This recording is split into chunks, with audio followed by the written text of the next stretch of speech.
ഒന്നുമില്ല. ഒരു പ്രവാചകൻ പറയാ, കാരുണ്യത്തിന്റെ തിരുദൂതൻ, ലോകം അവസാനിക്കുന്നത് വരെയുള്ള ജനങ്ങൾക്ക് മാർഗദർശിയായ മാതൃകാ പുരുഷോത്തമൻ പറയുന്നതാണ്, സ്ത്രീകൾക്ക് സ്വന്തമായിട്ട് ഒന്നുമില്ല, വളർത്തുമൃഗങ്ങളെ പോലെയാണ്, അവരെ നിങ്ങൾ സ്നേഹിച്ചോ.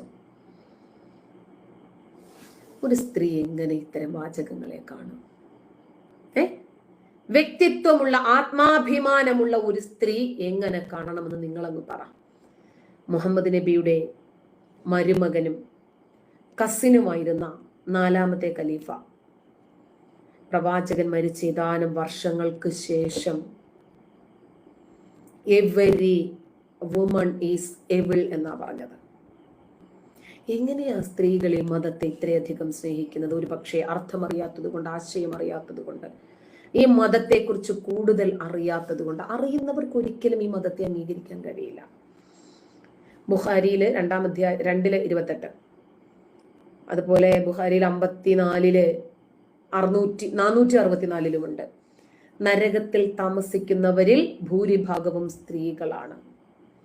ഇത് പ്രധാനമാണ്. കാരണം മുഹമ്മദ് വ്യക്തമായി പരാമർശിച്ച സ്വർഗത്തിലെ ഒരേ ഒരു സ്ത്രീ പുരുഷന്മാരുടെ ലൈംഗിക അഭിലാഷങ്ങൾ നിറവേറ്റുന്ന കന്യകമാരാണ്. എങ്ങനെ ഇതിനെ ഉൾക്കൊള്ളുക? എന്നിട്ട് ഈ അൽ ഉമ്മൽ എന്ന് പറഞ്ഞൊരു ഹദീസ് കൻസ് എന്ന് പറയുന്ന ഒരു അധ്യായത്തിലുള്ളതാണ്. 22:10 പറയാണ്, 99% സ്ത്രീകളും നരകത്തിലേക്ക് പോകുന്നത്രേ. ഇസ്ലാമില് സ്ത്രീ സ്വാതന്ത്ര്യത്തിന്റെ ഫോട്ടോകള്, എനിക്ക് സ്വർഗത്തിലെ ഹൂറിയായാൽ മതി, എനിക്ക് ഇസ്ലാം അത് നൽകുന്നു, ഇത് നൽകുന്നു, മറ്റേത് നൽകുന്നു എന്നൊക്കെയുള്ള ഫോട്ടോകളും കമന്റുകളും ഒക്കെ നമ്മൾ കാണാറില്ലേ? ഞാൻ മുസ്ലിമായി ജനിച്ചു, മുസ്ലിമായി മരിക്കാൻ അഭിമാനത്തോടെ ആഗ്രഹിക്കുന്നു. ശരി, ആയിക്കോ, ഒരു കുഴപ്പമില്ല. നിങ്ങൾക്കത് സ്വീകരിക്കാനും എനിക്ക് നിരാകരിക്കാനും ഈ ജനാധിപത്യ രാജ്യത്ത് സ്വാതന്ത്ര്യമുണ്ട് എന്ന് എന്തുകൊണ്ട് നിങ്ങൾ മനസ്സിലാക്കുന്നില്ല? മക്കം ഫതഹിന് ശേഷം വാൾമുനയെ ഭയപ്പെട്ട് മുസ്ലിമായ അബൂ സുഫിയാനും മകൻ മുആവിയയും കൂടി ഇസ്ലാമിൽ വരുത്തി തീർത്ത ഒരുപാട് കുത്തിത്തിരിപ്പുകളാണ് ഇന്ന് ഈ മതം ഇത്രയധികം വിമർശിക്കപ്പെടാൻ കാരണം. അതിലെ മുസ്ലിങ്ങൾ ബലിയാടുകളാകുകയായിരുന്നു. സിഫീൻ യുദ്ധവും ജമൽ യുദ്ധവും ഒക്കെ ആലോചിക്കണം.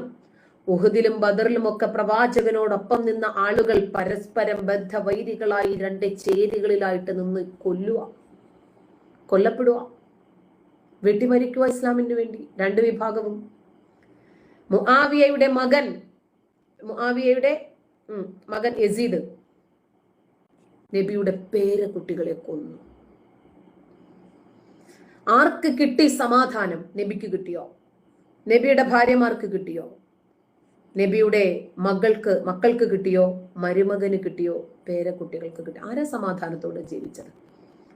കേരളത്തിലെ ചില സുന്നികളും ജമാഅത്തെ ഇസ്ലാമിക്കാരും മുജാഹിദും ഇവരൊക്കെ മുആവിയ ഉണ്ടാക്കിയ ഒരു പുസ്തകവും പൊക്കിപ്പിടിച്ചുകൊണ്ട് നടക്കുക, ഇതാണ് ഇസ്ലാം എന്ന് പറഞ്ഞിട്ട്.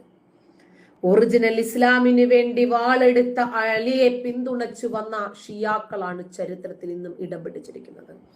അതുപോലെ ഖവാരിജുകള്, അവരൊക്കെ അലിയുടെ പക്ഷത്ത് നിന്നിട്ട് പിന്നീട് പിന്മാറിപ്പോയ ആളുകളുമുണ്ട്. ഇത്തരം ചരിത്ര സത്യങ്ങള് തുറന്നു പറയും. ഇസ്ലാമിനെ ആർക്കും ഒരു വെറുപ്പുമില്ല. എന്തിന് ഇസ്ലാമിനെ വെറുക്കുന്നത്? മുസ്ലിങ്ങളോട് എന്തിനാ വെറുപ്പ്? എനിക്ക് ഒരു വെറുപ്പുമില്ല. പക്ഷേ ഓരോ യഥാർത്ഥ തീവ്രവാദിയായ മുസ്ലിമിന്റെയും ഉള്ളിലിരിക്കുന്നത് ഇന്ത്യ പിടിച്ചടക്കണം, എല്ലാ മുസ്ലിങ്ങളെയും കൊല വിളിക്കണം, എന്നിട്ട് ഇവിടെ ഇസ്ലാം മത രാജ്യം സ്ഥാപിക്കണം, എന്നിട്ട് അള്ളാഹുവിന്റെ ജനതയ്ക്കു വേണ്ടി നമ്മൾ പോരാടണം, ലോകം മുഴുവനും അള്ളാഹുവിന്റെ കാൽ കീഴിലാകണം, അതിനു വേണ്ടി നമ്മൾ യുദ്ധം ചെയ്യണം. വെറുതെ ആണോ ഇവര് തീവ്രവാദികളെന്ന് നമ്മൾ വിളിക്കുന്നത്? പിന്നെ ഇവരെ പറഞ്ഞിട്ട് കാര്യമില്ല. ലോകം മുഴുവനും അള്ളാഹുവിന്റെ കാൽ കീഴിലാകുന്നത് വരെ യുദ്ധം ചെയ്യണം എന്നത് ഇസ്ലാമിന്റെ നിബന്ധനയാണ്, ഖുർആനിന്റെ കൽപ്പനയാണ്. അപ്പോ എന്നിട്ട് ഒരു ഒവൈസി ചെയ്യുന്ന ഒരു വീഡിയോ ഉണ്ട് കേട്ടോ, വൈറലായിട്ടുണ്ട്. ഒവൈസി പറയാണ്, പോലീസുകാരെ നിങ്ങൾ ഓർത്തു വെച്ചോ, യോഗിയെന്നും നിങ്ങളുടെ രക്ഷയ്ക്ക് വരില്ല, മോഡിയും വരില്ല, യോഗി എന്നും മുഖ്യമന്ത്രി ആയിരിക്കില്ല, മോദി എന്നും പ്രധാനമന്ത്രിയും ആയിരിക്കില്ല. യോഗി ആശ്രമത്തിലേക്ക് പോകും, മോദി ഹിമാലയ പർവ്വതത്തിൽ തപസ്സിരിക്കാൻ പോകും. പിന്നെ ആരുണ്ടിവിടെ? നിങ്ങളെ രക്ഷിക്കാൻ ആരുണ്ടിവിടെ? ഒവൈസി ചോദിക്കുക. അള്ളാഹുവിന്റെ രാജ്യം വരും. ഞങ്ങൾ മുസ്ലിങ്ങൾ ബുദ്ധിയോടെ കാര്യങ്ങൾ നീക്കുന്ന ഒരു ദിനം വരും. എല്ലാത്തിനും നമ്മൾ നിങ്ങളോട് പകരം ചോദിക്കും. നിങ്ങളെ ആര് രക്ഷിക്കും?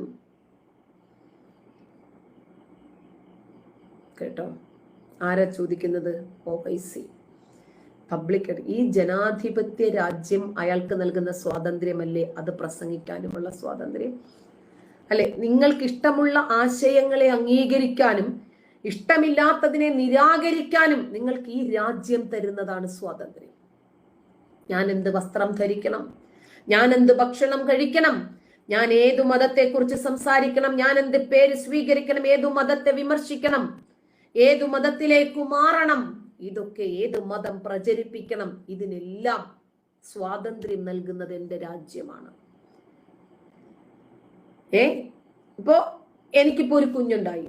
ആ കുഞ്ഞിനെ പോലും എനിക്കിഷ്ടമുള്ള മതത്തിലേക്ക് ആക്കാൻ എനിക്ക് പറ്റില്ല. മാനസികമോ ശാരീരികമോ ആയി പീഡിപ്പിക്കൽ എന്റെ അവകാശമോ അധികാരമോ സ്വാതന്ത്ര്യത്തിലോ പെട്ടതല്ല. തന്നെയുമല്ല, അത് കുറ്റകൃത്യവുമാണ്.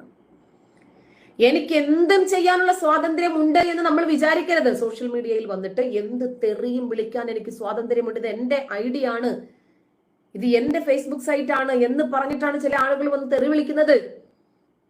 എവിടെയാണ് വ്യക്തിപരമായ സ്വാതന്ത്ര്യം? അത് നമ്മൾ കൃത്യമായി മനസ്സിലാക്കാത്തതിന്റെ തകരാറാണ്. എനിക്ക് യാത്രാ സ്വാതന്ത്ര്യം ഉണ്ടെന്ന് കരുതി ആരാന്റെ പറമ്പിലേക്ക് എനിക്ക് കയറി പോകാൻ പറ്റില്ല. മൗലികമായ സ്വാതന്ത്ര്യം എന്ന് പറഞ്ഞാൽ അതിന്റെ ഏറ്റവും ചുരുങ്ങിയ എലിജിബിലിറ്റി ക്രൈറ്റീരിയ എന്താണ്? അതെങ്കിലും ഒന്ന് പഠിക്കണം. അറ്റ്ലീസ്റ്റ് ഭരണഘടനയുടെ ഒരു ആർട്ടിക്കിൾ പ്രകാരവും കുറ്റകൃത്യമാകാൻ പാടില്ല എന്റെ സ്വാതന്ത്ര്യം. ഒരാൾക്ക് ഏതു വസ്ത്രവും ധരിക്കാം, മുഖം മുഴുവനും മറയ്ക്കണമെങ്കിൽ മറയ്ക്കാം, അതല്ല തുറന്നിടണമെങ്കിൽ തുറന്നിടാം. അവർക്ക് ഏത് വസ്ത്രവും ധരിക്കാം, ഒരു കുഴപ്പമില്ല. പക്ഷേ ഭരണഘടന വിഭാവനം ചെയ്യുന്ന സമയത്ത് ഒരു പക്ഷേ ഈ അപ്പിക്കുപ്പായത്തിന്റെ രീതികൾ ഈ രാജ്യത്ത് വരുമെന്നും ഇങ്ങനെ ഒരു ചർച്ച നടക്കുമെന്നും ഡോക്ടർ അംബേദ്കർ ചിന്തിച്ചിട്ട് പോലും ഉണ്ടാകില്ല. ഐഡന്റിഫൈ ചെയ്യപ്പെടണ്ടേ? മനുഷ്യനെ പരസ്പരം തിരിച്ചറിയണ്ടേ? അത് പൊതുമര്യാദയിൽപ്പെട്ടതല്ലേ? ഡോക്ടർക്ക് രോഗിയെ തിരിച്ചറിയണം, അധ്യാപകന് കുട്ടികളെയും കുട്ടികൾക്ക് അധ്യാപകനെയും തിരിച്ചറിയണം. അത് തന്നെയല്ലേ ഹൈക്കോടതിയും പറഞ്ഞത്. ഈ വേഷം മതമാണോ? ഖുർആനികമാണോ? ഇസ്ലാം മതത്തിലേക്ക് വച്ച് കെട്ടപ്പെടുന്ന ഈ അപരിഷ്കൃത ഗോത്രാചാര രീതി ഇസ്ലാമിൽ നിന്ന് വന്നതാണോ? മുഖംമൂടി അണിയുന്നത് ഖുർആനികമാണോ? ഖുർആനിൽ കുറ്റകൃത്യവും കൂടിയാണ്. ഖുർആൻ പറയുന്നത് തആറഫു, നിങ്ങളെ തിരിച്ചറിയുന്നതിന് വേണ്ടിയാണ് നിങ്ങളെ ഞാൻ ഗോത്രങ്ങളാക്കിയത്, വിഭാഗങ്ങളാക്കിയത് എന്നാ പറഞ്ഞ. തിരിച്ചറിയാൻ, ആളെ തിരിച്ചറിയാനുള്ള ഒരു മാനദണ്ഡമാണ് ഖുർആൻ മുന്നോട്ട് വെക്കുന്ന വസ്ത്രധാരണം. മുഖംമൂടി ആർക്കും ആരുടെ കൂടെയും പോകാം, എന്ത് കുറ്റകൃത്യവും ചെയ്യാം, കുട്ടികളെ മോഷ്ടിക്കുന്നത് അടക്കം, സ്വർണ്ണക്കടകളിൽ പോയി എന്തിനേറെ സകലമാന കള്ളത്തരങ്ങൾക്കും ഈ വസ്ത്രം ഒരു മറയായി മാറി. പർദ്ദയിടുന്ന എല്ലാവരും കള്ളന്മാരാണെന്നല്ല ഞാൻ പറഞ്ഞത്. ഈ വസ്ത്രത്തെ അങ്ങനെയും ദുരുപയോഗം ചെയ്യുന്നുണ്ട് എന്ന് തർക്കമില്ല. അപ്പൊ വ്യക്തി സ്വാതന്ത്ര്യം എന്നത് സ്വയം ലംഘിക്കാനുള്ള സ്വാതന്ത്ര്യമല്ല എന്ന് മിനിമം ഒന്ന് ചിന്തിക്കണം മതന്യായീകരണ തൊഴിലാളികള്. പർദ്ദ വിഷയത്തില് സംവാദങ്ങൾ കൊഴുക്കുമ്പോൾ ഒന്ന് ആലോചിച്ച് നോക്കിക്കേ, മതനേതാക്കള് ഇവർക്ക് ഇസ്ലാമികപരമായിട്ട് ഇതൊക്കെ ഒന്ന് സ്ഥാപിക്കാൻ പറ്റുമോ? ഉണ്ടോ? വിവരദോഷവും പൊതുബോധമില്ലായ്മയും ഒക്കെ ചില ഉസ്താദുമാർക്ക് അലങ്കാരമാണ്. എന്തെങ്കിലും ഒരു വാലം തുമ്പം കിട്ടിയാൽ മതി, ഇട്ടെത്തു കൊണ്ടങ്ങ് നടക്കും, അതെടുത്ത് സോഷ്യൽ മീഡിയയിൽ ഇട്ടങ്ങ് അലക്കും. അതിന്റെ പിന്നിൽ അവഹേളിക്കപ്പെടുന്നത് നമ്മളാണെന്ന് ചിന്തിക്കുന്നു പോലുമില്ല. വെളിവും വെള്ളിയാഴ്ചയും ഇല്ലാത്ത ഈ ജനവിഭാഗം പൊതുസമൂഹത്തെ നയിക്കുന്നത് എന്താണെന്ന് നോക്കിക്കേ. പൊതുസമൂഹത്തോട് പറയാൻ പറ്റാത്ത ഖുർആനും ഹദീസും കർമ്മശാസ്ത്ര ഗ്രന്ഥങ്ങളിലെയും ഒക്കെ വസ്തുതകൾ ഉണ്ടെന്ന് ഇവർക്കും അറിയാം. പക്ഷെ ഇവർ വിളിച്ചങ്ങ് പറയുവാണ്. എന്തിനേറെ വദനസുരതത്തെ കുറിച്ച് ഉസ്താദുമാര് പറയുന്നത് കേൾക്കണം.